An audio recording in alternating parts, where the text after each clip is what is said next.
नमस्कार। सवाल इंडिया का मैं आपका बहुत बहुत स्वागत है। मेरा नाम है अंकित त्यागी। इस वक्त आप एनडीटीवी इंडिया के साथ हैं। आज चौथा दिन है इजराइल और गाजा यानी कि हमास के जो आतंकवादी जिन्होंने हमला किया था, हमास गुट के जो लोग थे, उनकी जो लड़ाई है, जो जंग है, वो बढ़ती नजर आ रही है। इजराइल के प्रधानमंत्री बेंजामिन नेतन्याहू ने प्रधानमंत्री नरेंद्र मोदी को फोन किया। प्रधानमंत्री मोदी ने ट्वीट करके जानकारी दी कि नेतन्याहू ने ताजा हालात की जानकारी उन्हें दी है। प्रधानमंत्री मोदी ने यह भी कहा कि इस मुश्किल घड़ी में भारत इजराइल के साथ है और मजबूती से खड़ा है। साथ ही भारत आतंक के हर रूप की निंदा करता है। वहीं आपको बताते हैं कि इस वक्त चौथे दिन क्या हालात हैं इस युद्ध में। इजरायली सेना का दावा है कि हमास के करीब 1,500 आतंकवादियों के शव उन्होंने बरामद किए। साथ ही साथ गाजा बॉर्डर पूरी तरीके से अब इजरायली सेना के नियंत्रण में आ गया है। पिछले 24 घंटे में गाजा की ओर से कम कोई भी ऐसा दावा इजरायली फौज का है कि कोई भी इजराइल की तरफ नहीं आ पाया है। इजराइल और हमास की इस लड़ाई में दोनों ओर से सैकड़ों लोगों को और साथ ही खास तौर से बेगुनाह लोगों के मारे जाने की खबर है। मरने वालों में का आंकड़ा जो है वो 1600 के पार चला गया है। इजराइल के मुताबिक उनके 900 नागरिक और फौजी जो हैं इसमें मारे गए हैं। वहीं 2600 लोग अभी भी घायल हैं। इसमें ज्यादातर अस्पताल जो हैं इजराइल के अलग अलग अस्पतालों में भर्ती हैं। इनमें से कुछ की हालत गंभीर बनी हुई है। अभी भी बड़ी संख्या में इजरायलियों को हमास के आतंकवादियों ने बंधक बनाया हुआ है, जिसमें बच्चे, महिलाएं, बुजुर्ग शामिल हैं। वहीं इस युद्ध में इजराइल की जवाबी कार्रवाई में करीब 700 फिलिस्तीनी मारे गए हैं। गाजा पट्टी पर लगातार बेतरतीब गोलाबारी इजराइल की तरफ से हो रही है। करीब 2900 लोग घायल भी हुए हैं। इस बीच दोनों ओर से एक दूसरे पर हमले भी जारी हैं। इजराइल के प्रधानमंत्री बेंजामिन नेतन्याहू ने कहा कि कई फिलिस्तीनी बंदूकधारी हमलावर अब भी इजराइल में मौजूद हैं। इजराइल ने गाजा के 20 से ज्यादा ठिकानों पर गोलाबारी की है। गाजा की तरफ से भी इजराइल की ओर जो हमास ने रॉकेट हमला किया है वो अभी भी जारी है। इजराइल के रिहायशी इलाकों में हमास के रॉकेट का जो हमला है वो अभी भी हो रहा है। अमेरिका इजराइल की मदद के लिए जहाजी बेड़ा उन्होंने भूमध्य सागर में भेजा है। वहीं अमेरिका के फाइटर जेट भी युद्ध क्षेत्र में भेजे जा रहे हैं।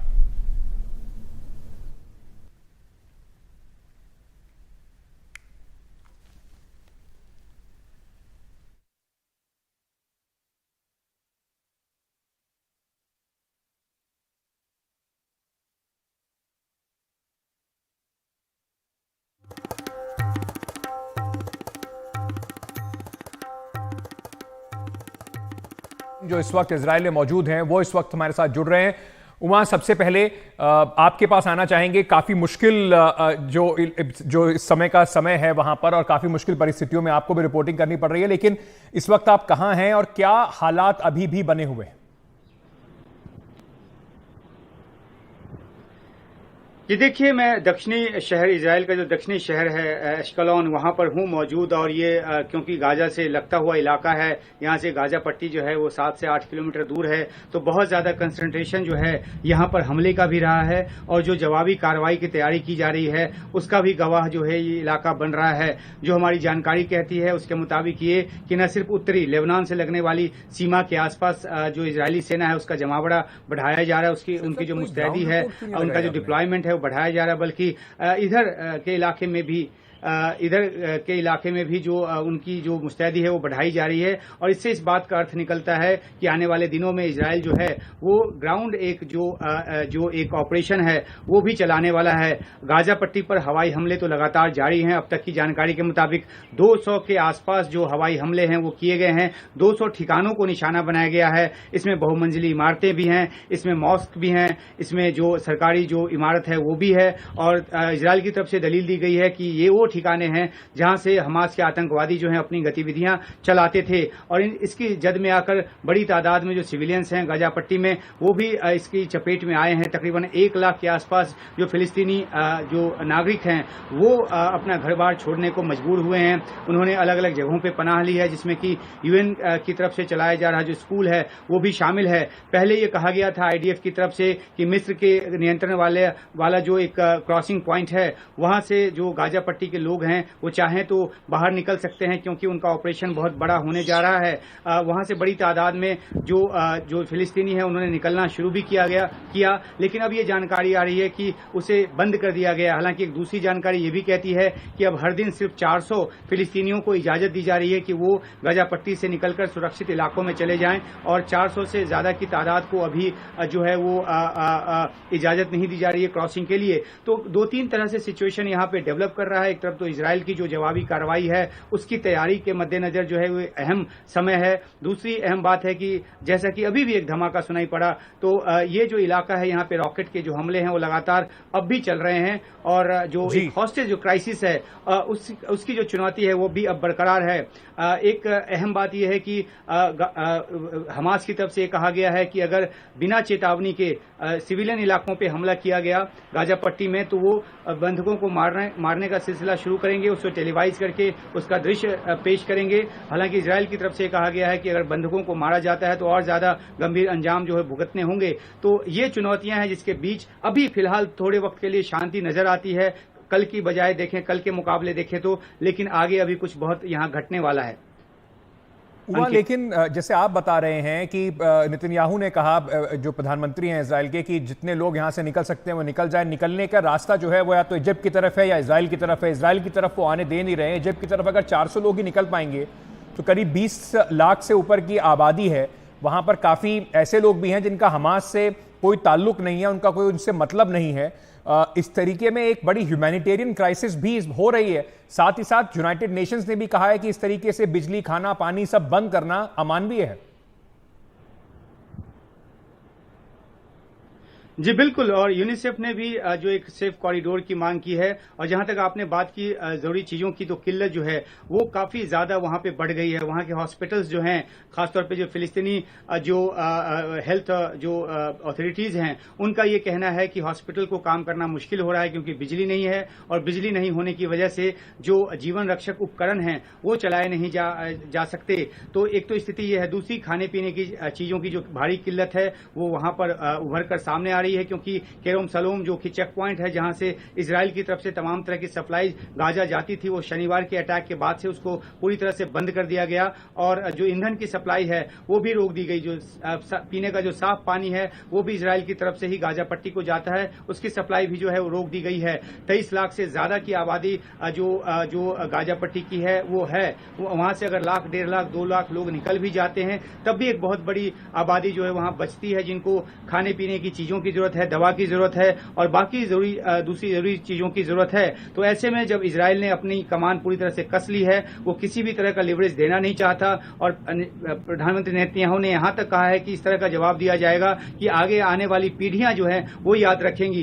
तो जो एक उकसाने की कार्रवाई, एक जो मौका दिया गया है हमास के आतंकवादियों की तरफ से इजराइल को रिटेलिएट करने का, उससे भी कई सारे सवाल जो जुड़े हुए हैं कि आखिरकार अगर आतंकी ठिकानों को निशाना बनाया जाना तो ठीक है, लेकिन उसकी जद में अगर बड़े पैमाने पे सिविलियंस आते हैं तो एक नई तरह की मानवीय त्रासदी वहां पर पैदा होगी, और जो की होती नजर आ रही है। तो इन सब के बीच रास्ता क्या है? अलग अलग जो संगठन है उनकी तरफ से इस तरह की मदद जो है वो आगे बढ़ने दिया जाए, ये मांग की जा रही है। लेकिन इजराइल इतने गुस्से में है, इतने ज्यादा नागरिकों की हत्या की गई है, 900 से ज्यादा नागरिकों की हत्या की गई है, कई हजार जो लोग हैं वो घायल हैं, सैकड़ों जो है मिसिंग है, उसमें से भी 100 से ज्यादा जो है वो गाजा पट्टी में बंधक हैं। तो ऐसे हालात में क्या इजराइल जो है किसी भी तरह का लिवरेज देने को तैयार होगा? ये एक बड़ा सवाल है। अंकित।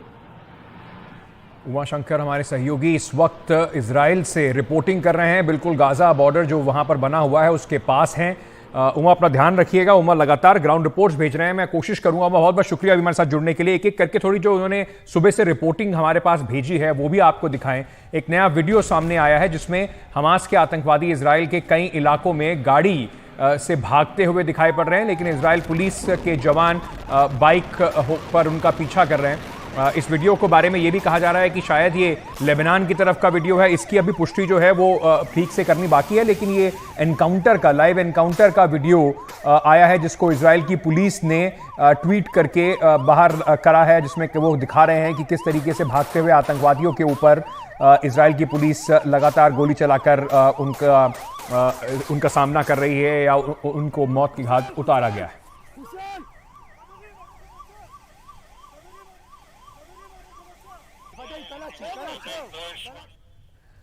वहीं हमास की ओर से इजराइल पर रुक रुक कर रॉकेट दागे जा रहे हैं। वहां कुछ देर पहले ही रॉकेट दागे गए। हालात ऐसे हैं कि हमले में मारे गए लोगों के अंतिम संस्कार के दौरान भी आसपास रॉकेट के जो हमले हो रहे हैं उसमें वो लोग ठीक से जो अंतिम संस्कार की पूरी प्रक्रिया है वो भी वहां पर नहीं हो पा रही है, जैसा कि इस वीडियो में दिखाई पड़ रहा है।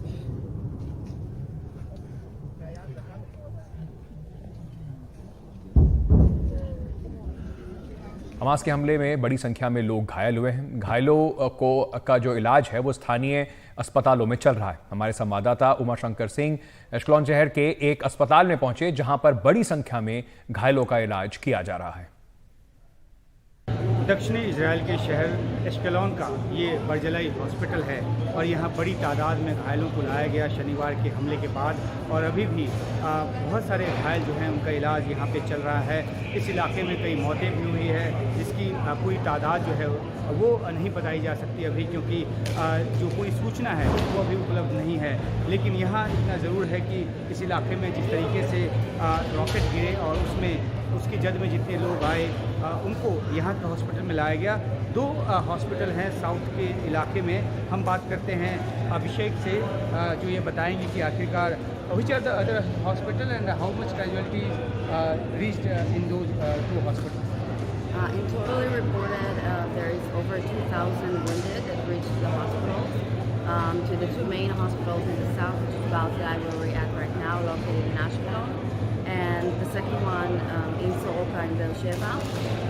Now they could handle with the scope of wounded, so many of them, hundreds of them, have to be evacuated and shifted to more central hospitals in Tel Aviv, in Jerusalem, and in northern Israel.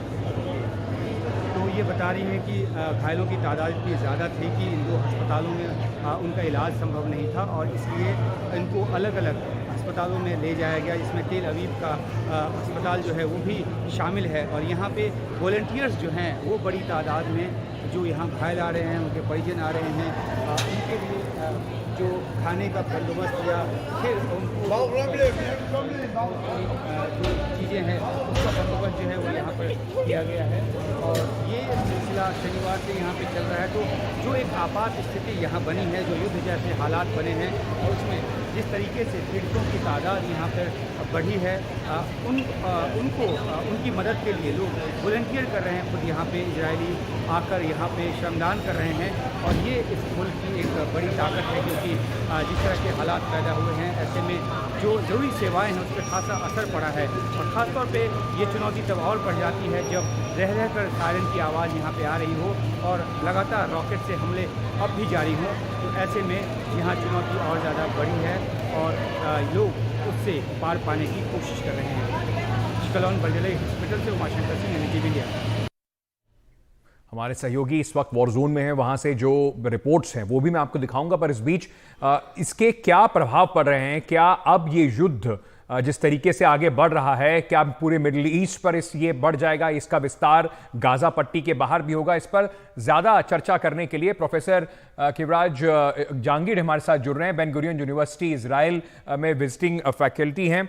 Sir, बहुत बहुत शुक्रिया हमारे साथ जुड़ने के लिए। मैं सबसे पहले आपसे पूछना चाहूंगा, हम अभी लगातार इस बात पर चर्चा भी कर रहे थे कि एक बड़ी ह्यूमैनिटेरियन क्राइसिस, एक जिस तरीके का एक जघन्य हमला हुआ है, लोगों को मारा गया, दोनों तरफ अब निर्दोष लोगों की हत्या दिखाई पड़ रही है। लेबनान ने कल एक छोटा हमला करने की कोशिश की थी, वहां से कुछ फाइटर्स इजराइल के अंदर घुसे थे। इजराइल लगातार वहां पर भी जो हिजबुल्लाह की पोजीशंस हैं उस पर भी हमला कर रहा है। तो क्या ये माना जाए कि अब ये युद्ध जो है वो गाजा पट्टी और सिर्फ इजराइल के बीच में सीमित नहीं रहेगा? अंकित, इसकी संभावना दिख रही है। कल रात को काफी देर तक नॉर्थ में हाई मिलिट्री मूवमेंट रहा और हिजबुल्लाह ने बहुत पहले ही कह दिया था कि वो हमास के इस लड़ाई के साथ है। उन्होंने एक बार ये भी कही थी कि जो अरब देश इजराइल के साथ शांति बनाना चाहते हैं, सऊदी अरेबिया, उनको अब दोबारा सोचना चाहिए। आज सवेरे की हमास की ये स्टेटमेंट है कि उनको ईरान या हिजबुल्लाह ने असिस्ट तो नहीं किया इस हमले को करने में, पर अब अगर जरूरत पड़ी तो वो हमास का साथ जरूर देंगे।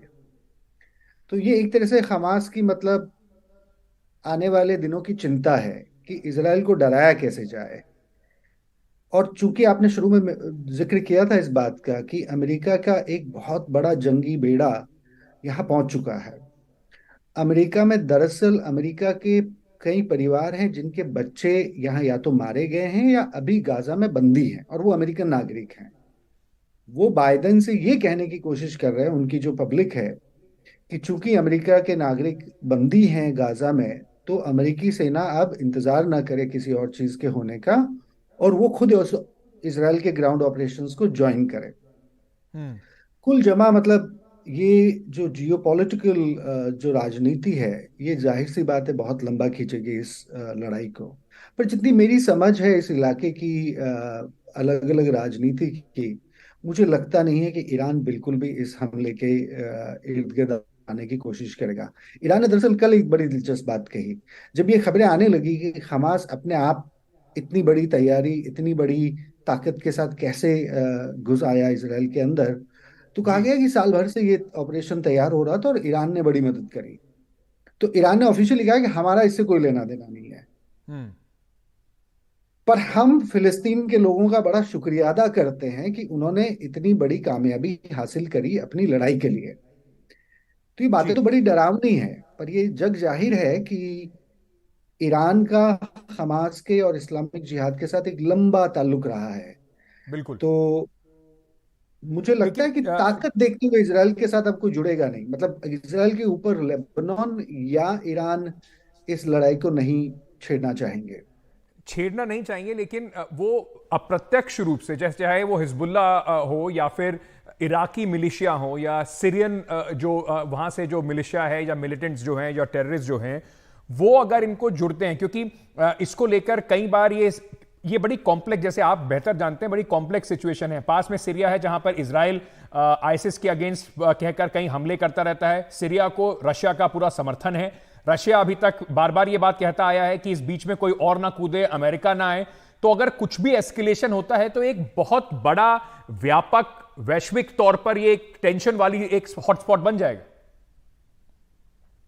कि मिडिल ईस्ट हमेशा से इस बात का बहुत एक तरह से कहिए कि पॉसिबल ग्राउंड रहा है। ये संभावना मिडिल ईस्ट में हमेशा रही है क्योंकि यहाँ बहुत बड़ी शक्तियों के अपने अपने हित हैं।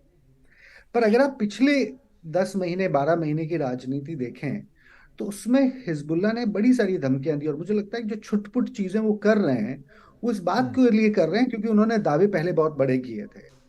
पर शुरू के 3 दिनों में जब इसराइल बिल्कुल अपने बैकफुट पे था, अगर हिजबुल्ला उस समय कुछ नहीं कर पा रहा था या उसने नहीं किया, तो अब जब इसराइल की पूरी आर्मी फुल डिप्लॉयमेंट पे और मोबिलाइजेशन पे है, तो अब तो हिजबुल्ला की हिम्मत मतलब होती नहीं दिखती कि वो इसराइल से इस तरह की छेड़खानी इस समय करे। जी। और ईरान के भी हित इससे सधेंगे नहीं क्योंकि अमेरिका ने साफ कहा है कि कोई और न कूदे। उनका जी। इशारा सिर्फ ईरान और हिजबुल्ला को लेके था। प्रोफेसर जांगिड़, मैं और जाने से ये पहले एक सवाल आपसे और पूछना चाहूंगा। इजराइल की जो घरेलू राजनीति है उस पर आप इसका असर कैसे देखते हैं? अभी इस वक्त चाहे ऑपोजिशन हो चाहे बाकी लोग हो, सब इकट्ठे खड़े हुए दिखाई पड़ रहे हैं। सब यही बात कह रहे हैं कि ये एक क्राइसिस है, हम सब साथ खड़े हुए हैं। लेकिन नेतन्याहू के लिए बार बार मैं कई जगह पर पढ़ रहा हूं कि वहां पर गुस्सा उनके खिलाफ बहुत ज्यादा है। जो एक्सट्रीम राइट विंग के साथ उन्होंने सरकार बनाई थी, इसी एजेंडे पे बनाई थी। जो सुप्रीम कोर्ट के रिफॉर्म्स लेके आ रहे थे, यही एजेंडे पे लेके आ रहे थे कि आपको सुरक्षित रखेंगे। अगर वो उसमें ही फेल हो गए तो क्या जब भी ये मामला, ये बादल छटेंगे युद्ध के, तो घरेलू राजनीति जो है इजराइल की, उसमें आप किस तरीके के बदलाव देख रहे हैं? देखिए, बदकिस्मती की है इस देश की कि इसके जो प्रधानमंत्री हैं उनका निकनेम एक वक्त में था मिस्टर सिक्योरिटी। कि नेतन्याहू के लंबे राजनीतिक, ये सबसे ज्यादा प्राइम मिनिस्टर रहने वाले नेता हैं। इससे ज्यादा लंबे वक्त तो कोई प्राइम मिनिस्टर नहीं रहा। और इन्हीं के रहते, इन्हीं के चलते और इन्हीं के अतिवाद के नीचे इसराइल के भीतर सबसे बड़ा हमला होता है। तो राजनीतिक तौर पे नेतन्याहू के लिए ये सबसे मतलब अंत वाली घड़ी है। अभी लोग साथ हैं, अभी लोग एक अपनी राजनीति की बातें नहीं कर रहे हैं, पर जितने भी मिलिट्री के बड़े ऑफिसर्स हैं, उनका गुस्सा जब फूटेगा तो वो नेतन्याहू पे ही फूटेगा। इसकी सबसे बड़ी वजह है, इस देश के डिफेंस मिनिस्टर ने पिछले 4 महीने में इनको 10 वार्निंग दी थी कि आप अपने जुडिशियल रिफॉर्म को समझौते से निपटाइए, हमारी आर्मी बिखरने लगी है। तो सब कुछ डॉक्यूमेंटेड है, सब कुछ पब्लिकली नोन है। बस लोग इस समय यूनाइटेड हो रहे हैं, पर नेताओं के पीछे नहीं, आर्मी के पीछे। बिल्कुल इजराइल के शहरों में लंबी कतारें लगी हैं लोगों की मिलिट्री में डिप्लॉय होने के लिए। जी। नहीं, क्योंकि ये गुस्सा है, ये इस वक्त बदला चाहती है जनता, इस वजह से साथ में है। लेकिन बिल्कुल सही बात है कि जिस देश में कहा जाता हो कि उनकी इतनी पुख्ता आर्मी है, सिक्योरिटी सर्वेलेंस इतनी जबरदस्त है, वहां पर अगर इस तरह का दशकों में इतना बड़ा हमला अगर नहीं हुआ है, वो अगर होता है तो उसकी कोई राजनीतिक कीमत भी जरूर चुकानी पड़ेगी। कम से कम ये सवाल जरूर उठेंगे। बहुत बहुत शुक्रिया प्रोफेसर जहांगीर हमारे साथ जुड़ने के लिए। मैं आपको कुछ और जो रिपोर्ट्स हैं वो दिखाना चाहता हूं, जो जमीन से, ग्राउंड से हमारे सहयोगी जो इस वक्त वॉर जोन में हैं वो लगातार लेकर आ रहे हैं। हमास ने शनिवार के हमले के बाद कई नागरिकों को, इजराइल के नागरिकों को, उसमें कुछ डुअल सिटीजनशिप के यानी कि ब्रिटेन और अमेरिका के नागरिक भी हैं, उनको बंदी बनाया है। उन बंधकों को वापस लाना एक बड़ी चुनौती है, क्योंकि हमास ने इजराइल को अब कहा है कि अगर उनकी बेतरतीब गोलाबारी नहीं रुकी तो वो इन सब बंधकों को मारना शुरू कर देंगे और इसका वीडियो जो है वो रिलीज करना शुरू कर देंगे। क्या क्या विकल्प हैं इस वक्त इजराइल के सामने, ये बता रही हैं हमारी सहयोगी Kadambini Sharma. Benjamin Netanyahu government के सामने आज सबसे बड़ी समस्या जो है वो ये है कि किस तरह से जो बंधक बनाए गए हैं हमास के जरिए, जो इजरायली नागरिक, उनको कैसे छुड़ाया जाए। और भी नागरिक हैं और भी देशों के वहाँ पर, तो उनको कैसे छुड़ाया जाए, ये सबसे बड़ी समस्या है। एक थॉट जो गवर्नमेंट के अंदर है, जो एक्सट्रीम राइट जो लीडर्स हैं उनके अंदर है कि बॉम्बार्ड कर दिया जाए पूरी तरह से गाजा स्ट्रिप को और हमास को ख़त्म कर दिया जाए। लेकिन इसमें जो हॉस्टेजेस हैं उनके भी मारे जाने की आशंका है। जब इस तरह की एक चीज़ हुई थी, उनका 2006 में जब एक यंग सोल्जर जिसका नाम गिलाद शालिद था, उसे जब हॉस्टेज लिया गया था, तो उस समय इजरायली फोर्सेस ये पता नहीं लगा पाई थी कि उसे कहां पर बंधक बनाकर रखा जा रहा है, और उसके बदले में करीब 1000 पैलेस्टीनियन जो प्रिजनर्स थे उनको छोड़ना पड़ा था। तो क्या इस बार भी वैसा कोई डिसीजन लिया जाएगा? इस बात को लेकर शायद सबसे बड़ी समस्या फिलहाल हो रही है। हमास ने ये धमकी दी है कि अगर इस तरह से बिना वार्निंग के सिविलियंस को एयर स्ट्राइक्स हुए तो वो एक एक करके इन बंधकों को मारना शुरू करेगी और उसको टेलीवाइज करेगी अलग अलग सोशल मीडिया प्लेटफॉर्म्स पे। करीब 4500 ऐसे पैलेस्टीनियन प्रिजनर्स हैं जो कि इजरायली जेलों में बंद हैं। करीब अधिकतर जो करीब 7 लाख के करीब बताया जाता है कि ऐसे पैलेस्टीनियंस हैं जो कभी न कभी इजरायलियों के द्वारा डिटेन किए गए हैं। ऐसे में ये अगर होता है, अगर स्वैप भी होता है, तो वो एक तरह से हमास के लिए एक विक्ट्री की तरह होगी और पैलेस्टीनियन अथॉरिटी का जो एक असर है उसको और भी कम करेगी। क्या इजराइल ये चाहेगा? लेकिन इजराइल की जनता जो है वो चाहेगी कि उनके जो परिवार के लोग हैं, जो मित्र हैं, वो जल्द से जल्द वापस आएं। एक ये भी बात कही जा रही थी कि कतर जो है वो मीडिएट कर रहा है, लेकिन ये मीडिएशन कहाँ तक पहुंचा है ये अभी साफ नहीं। और फिर क्या आतंकवादियों के साथ जो यहाँ पे जिन्होंने हमला किया आतंकवादियों ने, क्या उनके साथ निगोशिएशन होगा? ये बड़े सवाल जो है आज इजराइल के सामने हैं। और जब एयर स्ट्राइक्स जो हैं वो लगातार गाजा में चल रही हैं, उस समय ये डिसीजन जो है वो आगे के लिए भी बहुत इंपॉर्टेंट होगा। और एक तरह से हमास को अगर ये होता है, स्वैप होता है, और अगर सही सलामत छोड़ दिए जाते हैं इजरायली सिटीजन जो हैं, तो ये हमास के लिए तब भी एक विक्ट्री मानी जाएगी। लेकिन उसके बाद क्या होगा, ये भी एक सवाल है। और क्या हमास इस बात पर कायम रहेगा कि वो छोड़ देता है जिनको भी उन्होंने बंधक बनाया हुआ है? अश्कलोन से कादम्बनी शर्मा, एनडीटीवी इंडिया। युद्ध के बादल इस वक्त मंडरा रहे हैं मिडल ईस्ट में, और लगातार इजराइल के शहरों पर गाजा पट्टी की ओर से जो इजराइल हमला करता है तो उसके जवाब में हमास रॉकेट दाग रहा है। ऐसे में एश्केलॉन शहर की जो सड़कें हैं वो बिल्कुल सूनी पड़ी हैं। यहां पर अभी त्योहार का मौसम है, लेकिन लोग अपने घरों से बाहर नहीं आ रहे हैं। हमारे संवाददाता उमाशंकर सिंह की ये रिपोर्ट। एश्केलॉन की सड़क पे हम निकले हैं। अभिषेक जो हमारी दोस्त हैं यहीं एश्केलॉन में रहती हैं, उनके साथ, और हम यहाँ उस जगह जाने की कोशिश कर रहे हैं जहाँ पे रॉकेट का जो हमला है वो हुआ था और जहाँ पे तबाही मची थी। सड़कें जो हैं यहाँ पर अभी बिल्कुल सूनी नजर आती है, लेकिन ये हालत अमूमन नहीं होता है। Today is Monday and usually how much traffic used to be on this road? Everything's supposed to be super busy, especially on this time when it's a holiday time. so the street should be roaming with people. We are right on the beach, so the beach is supposed to be very packed with people, families, group of friends, just Okay. having fun. So everyone is now forced to be inside bunker. Inside there are safe spaces at home, and if they live in old buildings, so they must stay in the bunker in their building that was built. तो ये बता रही हैं कि जो festival का समय है और इस वक्त जो है अमूमन सड़कों पे बहुत ज़्यादा ट्रैफिक और लोग हुआ करते थे, लेकिन बिल्कुल यहाँ सन्नाटा जैसा जो हालत है वो है। और ये इसलिए है क्योंकि रह रह कर यहाँ आसमान में जो रॉकेट है उसकी गूंज आती है, और ये जो जिस तरीके से यहाँ रॉकेट बार बार आ रहा है उसकी वजह से लोग सुरक्षा वजहों से अपने घरों के अंदर ही बंद रहने को मजबूर हैं, और इसलिए शहर में इस तरह की हालत है। You can say that all of this neighborhood, it's old. They don't have safe spaces in their homes. They have to go down to the bunker. So these are new houses. These are old houses. Yeah. Older houses From the 50s, 70s. Yeah, they don't have any safe spaces in their apartments. Only if they go down to the bunker. Okay. And newly constructed houses, every house. Every house or building apartment that was built after the late 80s it's mandatory to build it with it's regulated. Yeah, it's mandatory that the contractor will add to each and every apartment, each and every living space, a safe room that's made completely out of concrete. Okay. Yeah. तो अभिषेक का कहना है कि 1980 के दशक के बाद जितने भी नए घर बने हैं, जो रिहायशी इमारतें बनी हैं, वहाँ पे मैंडेटरी है कि जो This is your house. My grandma's house. My grandma's building. Yeah.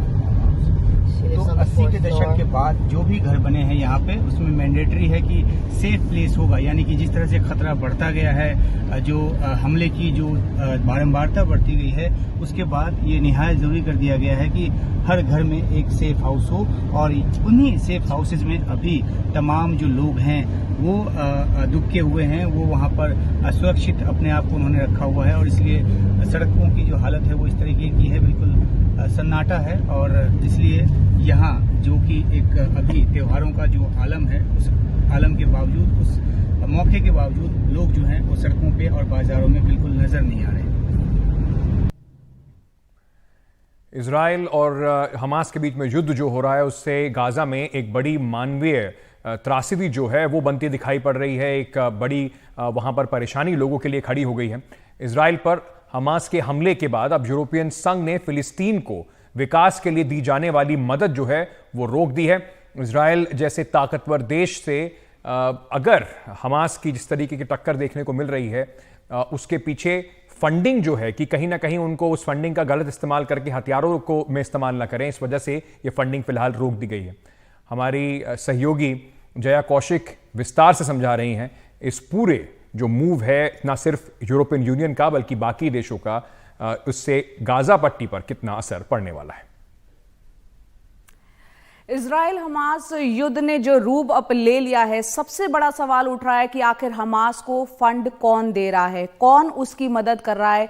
उसको जानने से पहले एक बार फटाफट नजर डाल देते हैं कि हमास है क्या। इजराइल से दुश्मनी मोल लेने वाला हमास फिलिस्तीन का एक इस्लामिक चरमपंथी संगठन है। साल 1987 के जन आंदोलन के दौरान शेख अहमद यासीन ने संगठन की नींव रखी थी। तब से अब तक हमास फिलिस्तीनी इलाकों से इजराइल को हटाने के लिए लड़ाई लड़ रहा है। हमास जो गाजा पट्टी से ऑपरेट करता है वो इजराइल को देश के तौर पर मान्यता नहीं देता है और इस पूरे इलाके में एक इस्लामी राष्ट्र की स्थापना करना चाहता है। आइए अब आपको बताते हैं कि हमास को आखिर कौन फंडिंग कर रहा है, जिसने इजराइल को हमले के जरिए न सिर्फ चौंकाया बल्कि खासा नुकसान भी पहुंचाया। रिपोर्ट्स की अगर माने तो अकेले ईरान से हमास को 70% फंड मिल रहा है। 2021 में अमेरिका के विदेश विभाग ने कहा था कि हमास को फंडिंग, ट्रेनिंग और हथियार ईरान से मिल रहे हैं। इसके अलावा खाड़ी के अरब देशों से भी हमास को मदद मिल रही है। कुछ फिलिस्तीनी भी डोनेशन दे रहे हैं। इजराइल का दावा है कि तमाम इस्लामिक मुल्क हमास को फंडिंग करते हैं। सबसे बड़ा नाम कतर है। हमास के समर्थक दुनिया भर में है और उसे ठीक ठाक डोनेशन भी देते हैं। आपको बता दें कि 2007 में तुर्की और कतर ने हमास का समर्थन किया था, जो गाजा पट्टी से फिलिस्तीन प्रशासन को बाहर करने के लिए था। और कुछ एक्सपर्ट्स के मुताबिक तुर्की और कतर से कुछ अंडर द टेबल यानी कि पर्दे के पीछे फंडिंग की संभावना भी हो सकती है। इसकी संभावना को भी नकारा नहीं जा सकता है।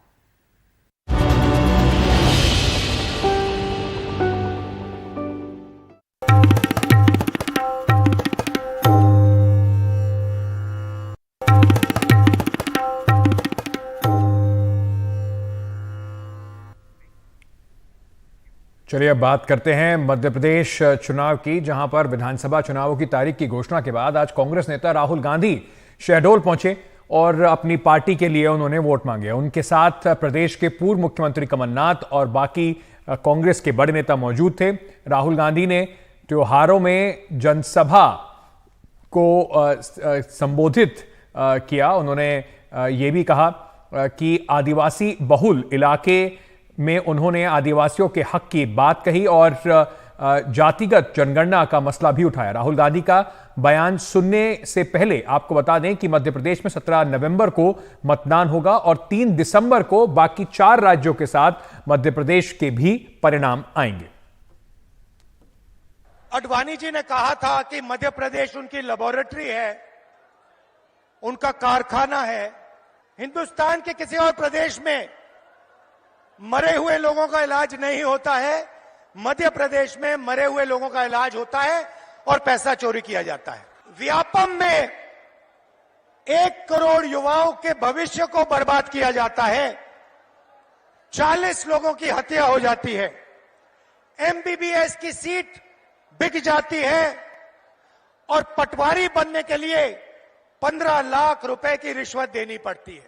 ओबीसी वर्ग को कितनी हिस्सेदारी मिलनी चाहिए, एससी वर्ग को कितनी हिस्सेदारी मिलनी चाहिए, यह सवाल है देश के सामने। इसीलिए हमने कास्ट सेंसस की बात की है, इसीलिए हम कास्ट सेंसस चाहते हैं, जाति जनगणना चाहते हैं और हम करवा के दिखाएंगे। वहीं शहडोल की जनसभा में कमलनाथ, जो मध्य प्रदेश के पूर्व मुख्यमंत्री हैं, उन्होंने भी बीजेपी पर जम के हमला बोला।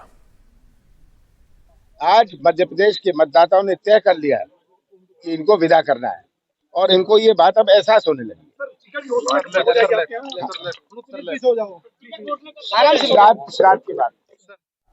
राजस्थान विधानसभा को लेकर भी कांग्रेस और बीजेपी में वार पलटवार जारी है। राजस्थान में भी चुनाव जो है उसकी तारीख की घोषणा कर दी गई है। अशोक गहलोत ने बयान दिया है कि वो बीजेपी की अफवाहों पर ध्यान नहीं देते और सरकार के काम की बदौलत राज्य में कांग्रेस की वापसी करा के दिखाएंगे। अब बीजेपी वाले कई अफवाहें चलाते रहते हैं, हम लोग उनकी तरफ ध्यान नहीं दे रहे हैं, ना उनको जवाब देना चाहते हैं हम लोग, क्योंकि गुड गवर्नेंस इतनी बड़ी है राजस्थान के अंदर। गुड गवर्नेंस के आधार पर हम पब्लिक से अपील करेंगे भाई अब हमें एक मौका और दो, जिससे कि हम बता सकें आपको कि सरकार रिपीट करने के क्या फायदे हैं और सरकार रिपीट नहीं होती तो क्या नुकसान है, ये बताने का अवसर मिल जाएगा हम लोगों को। चलिए, तो 7 नवंबर से 30 नवंबर के बीच में 5 राज्यों में चुनाव हैं। 3 दिसंबर को इसके नतीजे आएंगे और नतीजे सबसे पहले एनडीटीवी पर देखना मत भूलिएगा। छोटा सा एक ब्रेक लेकर वापस आ रहे हैं।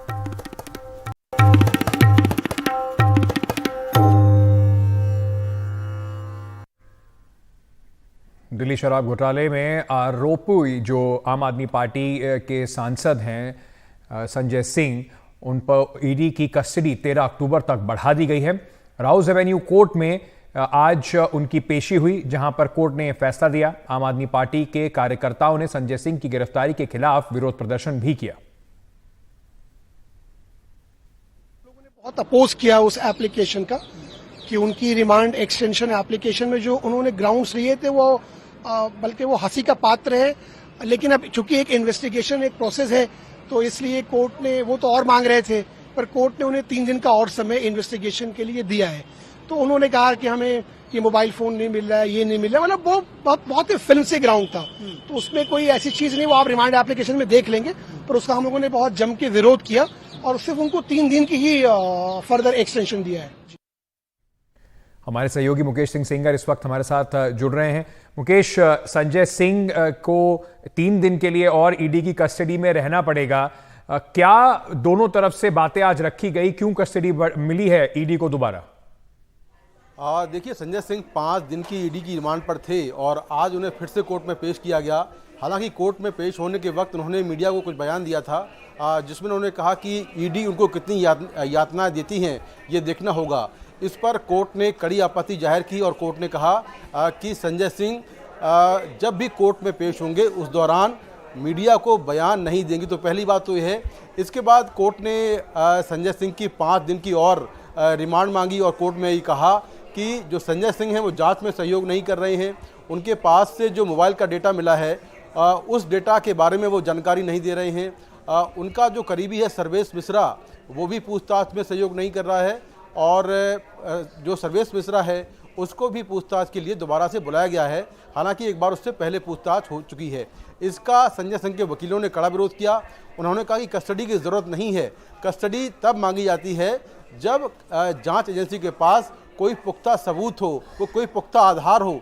लेकिन जो ईडी का रिमांड नोट है वो पुराना रिमांड नोट है। जिस तरह से पहले ईडी ने कस्टडी मांगी थी वही सारी बातें इस बार भी ईडी ने अपनी कस्टडी का जो रिमांड नोट है उसमें सारी बातें वही लिखी हैं। हालांकि ईडी ने कोर्ट में कहा कि 5 दिनों के दौरान जब संजय सिंह से पूछताछ हुई तो कुछ नई बातें सामने आई हैं। ईडी ने इस दौरान चंडीगढ़ में कारोबारी के यहाँ रेड की और रेड करने के बाद उस कारोबारी का बयान दर्ज किया है, लेकिन अभी उस कारोबारी के बयान के बारे में वो कोर्ट में नहीं बता सकते हैं। दोनों पक्षों को सुनने के बाद जो कोर्ट है उसने संजय सिंह को 13 अक्टूबर तक ईडी की रिमांड पर भेज दिया है, यानी अगले 3 दिन अब वो ईडी की रिमांड पर रहेंगे और उनसे जो फर्दर पूछताछ है वो होगी। सर्वेश मिश्रा जो करीबी है उनका, उसको भी ईडी ने दोबारा पूछताछ के लिए बुलाया है। जी मुकेश, बहुत बहुत शुक्रिया हमारे साथ जुड़ने के लिए। तो मुश्किलें जो हैं वो आम आदमी पार्टी और आम आदमी पार्टी के सांसद संजय सिंह की जो भी खत्म नहीं हुई हैं। छोटा सा एक ब्रेक ले रहे हैं, आज के लिए इतना ही, पर खबरों का सिलसिला जो है वो एनडीटीवी पर जारी है। बने रहिए हमारे साथ।